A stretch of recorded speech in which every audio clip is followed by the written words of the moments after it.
Every story has heroes and villains. Every betrayal has a beginning and a consequence. And every lie eventually meets the truth. Today, I'm going to introduce you to the people who lived through one of the most shocking stories of love, betrayal, and the ultimate revenge.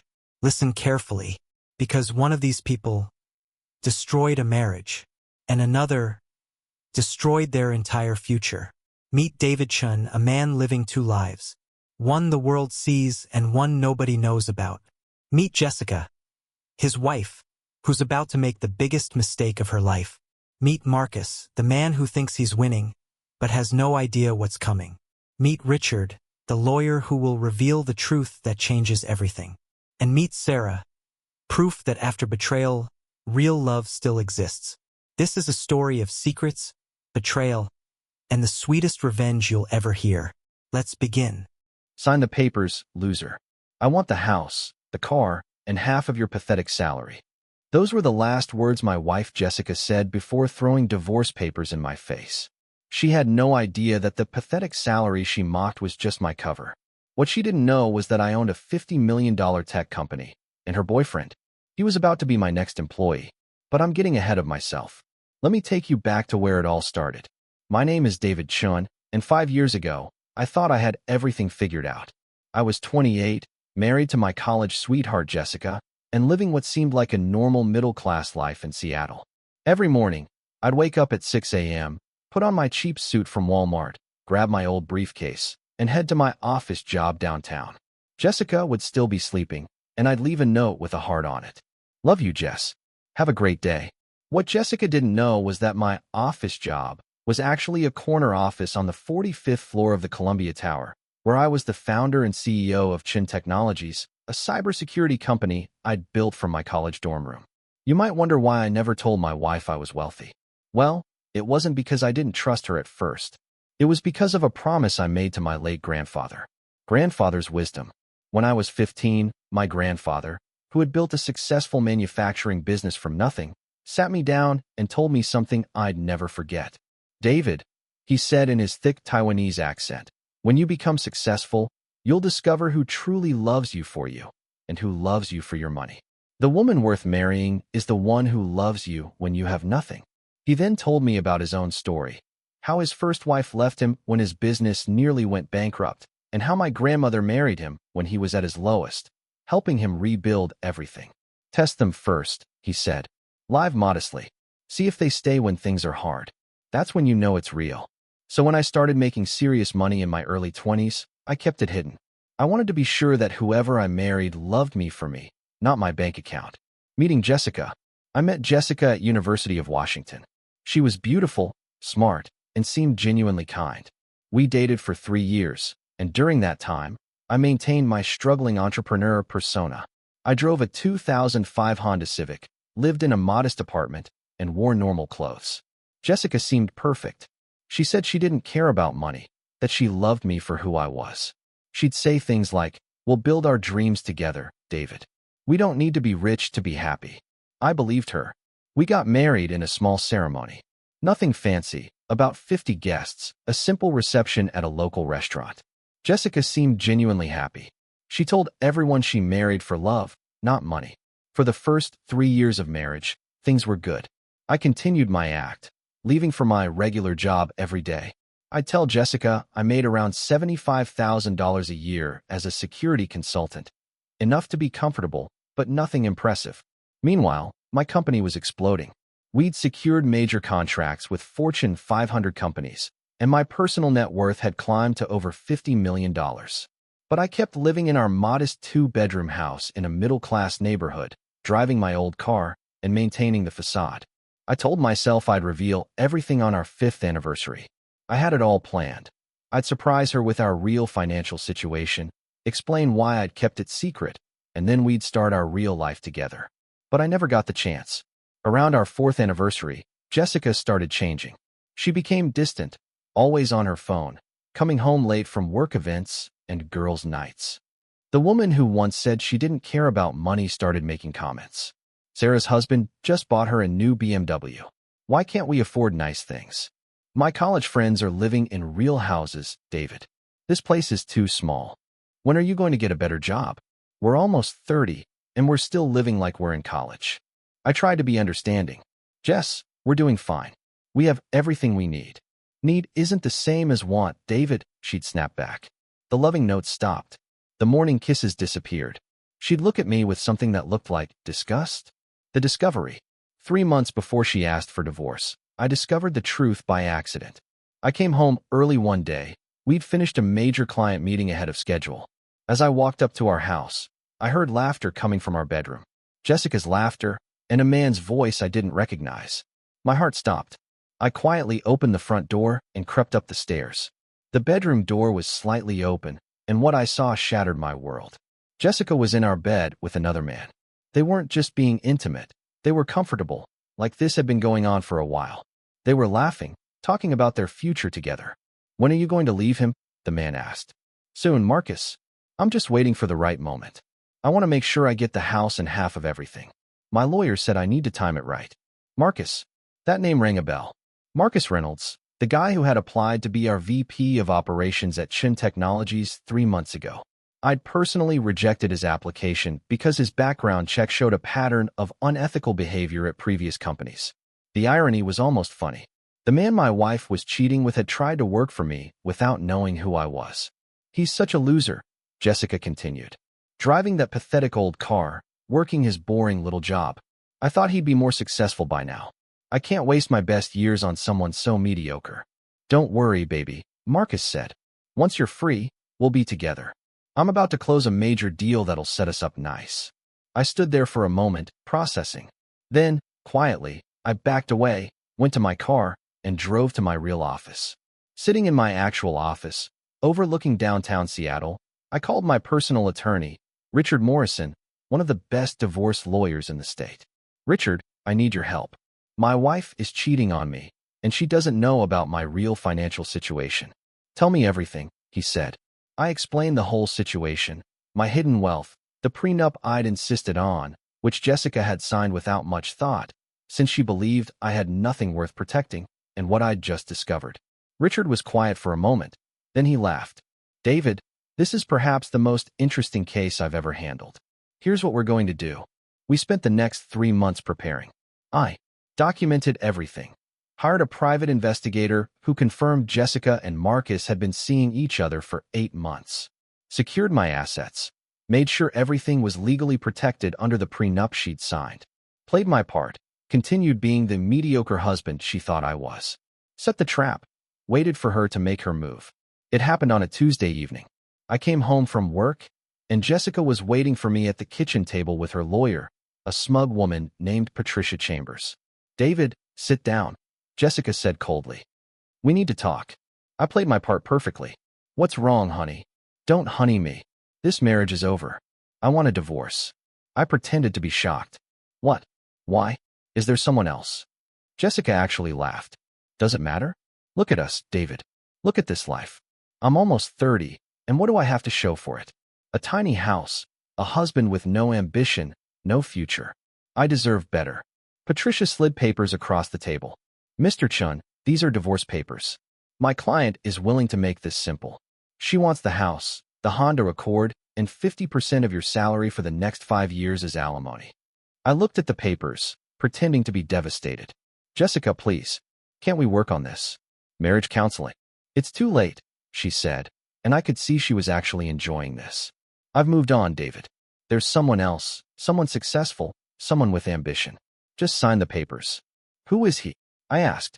Marcus Reynolds. He's a business executive, making real money. He treats me the way I deserve to be treated. I almost laughed. Marcus was currently unemployed and living off credit cards, but I kept that to myself. I need time to think, I said. You have 1 week, Patricia said. After that, we file for a contested divorce, and trust me, Mr. Chun, that will be much more expensive for you. They left, and I called Richard. It's time, I said. 1 week later, we all met again, but this time in Richard's conference room at Morrison & Associates, one of the most expensive law firms in Seattle. Jessica and Patricia walked in, confused. Why are we meeting here? Patricia asked. Richard smiled. Please sit down. We have a lot to discuss. As they sat, Richard opened a folder. Ms. Martinez, Ms. Chambers, thank you for coming. I've reviewed your divorce demands, and I'm afraid there are some complications. What complications? Jessica said dismissively. This is a simple divorce. He signs, I move on. Well, Richard said. The complication is the prenuptial agreement your client signed. Patricia waved her hand. We reviewed that. It's standard. What he had before marriage, he keeps. But we want what was acquired during the marriage. Exactly, Richard said, smiling wider. And that's where this gets interesting. David, would you like to explain? I leaned forward, looking at Jessica's confused face. Jessica, remember when we got married? You signed a prenup without reading it carefully because you said you trusted me and didn't care about money? So what? She snapped. That prenup states that any business, company, or assets I owned before our marriage remains solely mine. It also states that any growth or income from those pre-existing businesses also remains solely mine. I know that, she yelled. You didn't have anything before we got married. You were a broke college student. Richard slid a document across the table. Actually, Mrs. Chun, your husband founded Chun Technologies 2 months before your wedding. At the time, it was worth approximately $500,000. He owned 100% of it. Jessica's face went pale. What? I continued. Chun Technologies is now valued at over $200 million. My personal shares are worth approximately $50 million. And according to the prenup you signed, you get exactly 0% of it. The room went silent. Jessica grabbed the document, her hands shaking. This is a joke. David works a normal job. I've seen his paychecks. Those were legitimate paychecks, I said. From my company. To myself. I paid myself a modest salary of $75,000 per year to maintain appearances. But my actual wealth? That's been growing in the background. Patricia was speed reading the prenup, her face getting redder. You lied to me, Jessica screamed. You pretended to be poor. I never lied, I said calmly. You never asked about my businesses. You assumed I was ordinary, and I let you believe it. I wanted to see if you'd love me without money. Turns out, you didn't even love me with what you thought I had. Richard took over. Now, let's discuss what Mrs. Chun is actually entitled to under Washington state law and the prenuptial agreement. He slid another document across. The Honda Accord, purchased before marriage with Mr. Chin's business funds. Per the prenup, it remains his. The house, purchased with a down payment from Mr. Chin's business account before marriage. The mortgage has been paid from business accounts. Per the prenup, it remains his. Alimony. Washington state allows for alimony in certain circumstances. However, given that Mrs. Chun has been conducting an affair for 8 months, and given her statements to her paramour about only staying in the marriage for financial gain, statements we have recorded, we believe no court will grant alimony. Patricia's jaw dropped.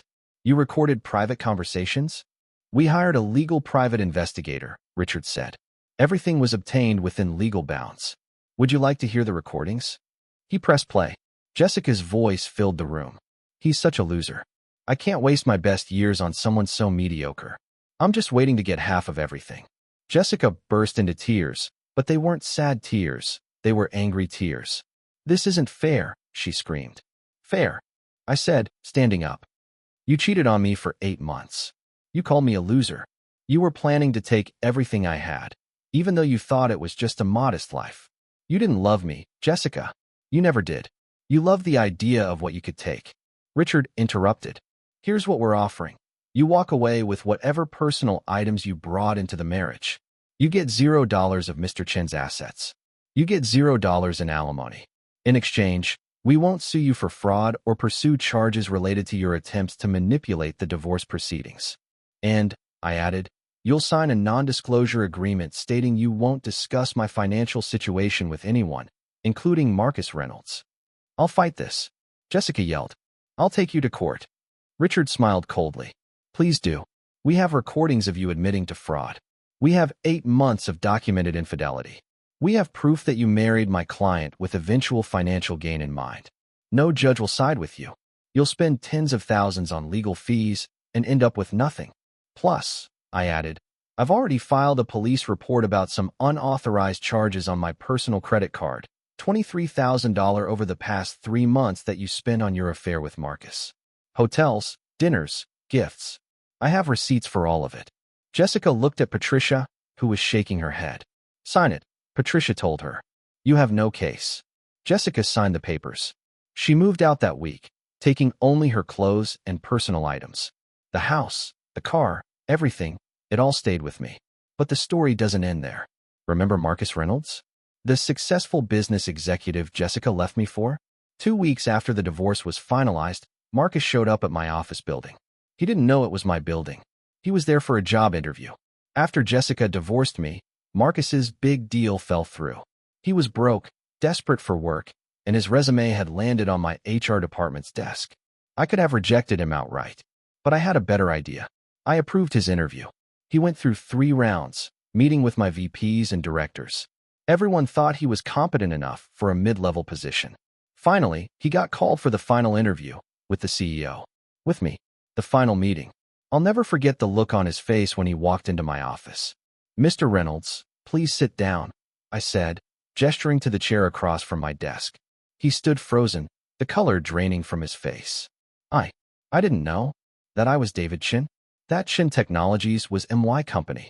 I smiled. Why would you? You were too busy sleeping with my wife to do basic research about who you were trying to screw over. He sat down slowly, looking like he might vomit. Here's the situation, Marcus. You need a job. Your credit cards are maxed out, you're 3 months behind on your rent, and your successful business executive image is a complete fabrication. How do you? Background checks are very thorough in my company. I know everything. I leaned back in my chair. I could hire you. You're actually qualified for a junior analyst position. It pays $45,000 a year, less than half what you told Jessica you made. His face was red with humiliation. But I'm not going to hire you, I continued. Not because of what you did to my marriage, that was already dead, but because my company has a strict policy against hiring people with ethical violations. And sleeping with an employee's wife? That's a pretty big ethical violation. I stood up and walked to the window. There's something poetic about this, don't you think? You thought you were winning. You got the girl, you thought you'd get half my stuff through her, you'd ride off into the sunset. I turned back to him. But now, Jessica realizes she divorced a multimillionaire for an unemployed fraud. And you're sitting in front of the man whose life you tried to ruin, begging for a job you'll never get. Please, he said quietly.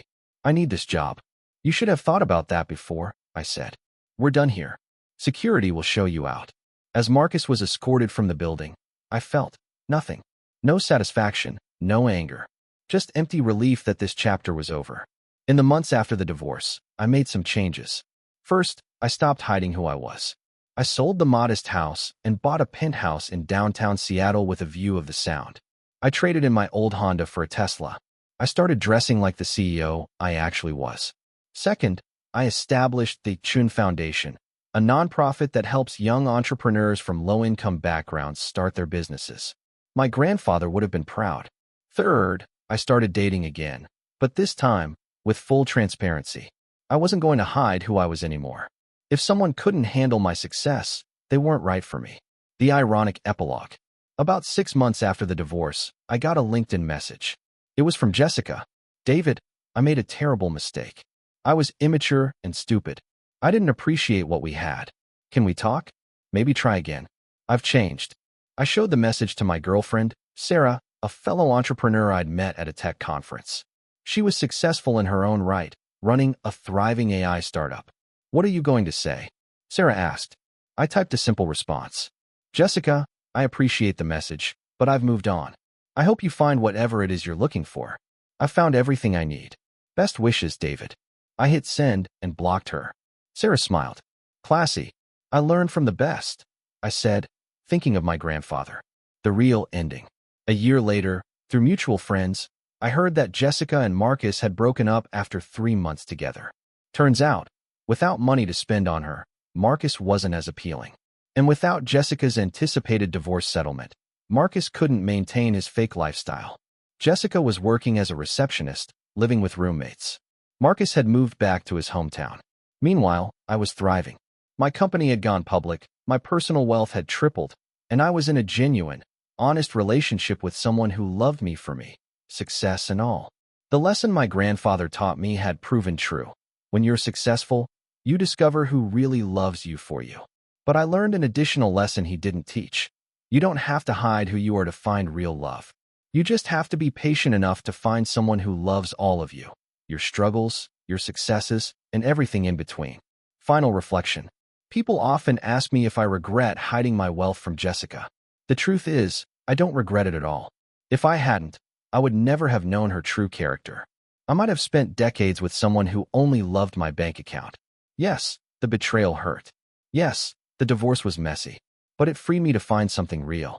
And in the end, the best revenge wasn't destroying Jessica or Marcus. It was building a life so amazing that they could only watch from the outside, knowing they gave up their chance to be part of it. My grandfather used to say, "Success is the best revenge." He was right. But he forgot to mention, authenticity is the best foundation. I'm David Chun. I'm a multi-millionaire CEO. I drive a Tesla. I live in a penthouse. And I'm with someone who loves me for exactly who I am. And that's worth more than any amount of money.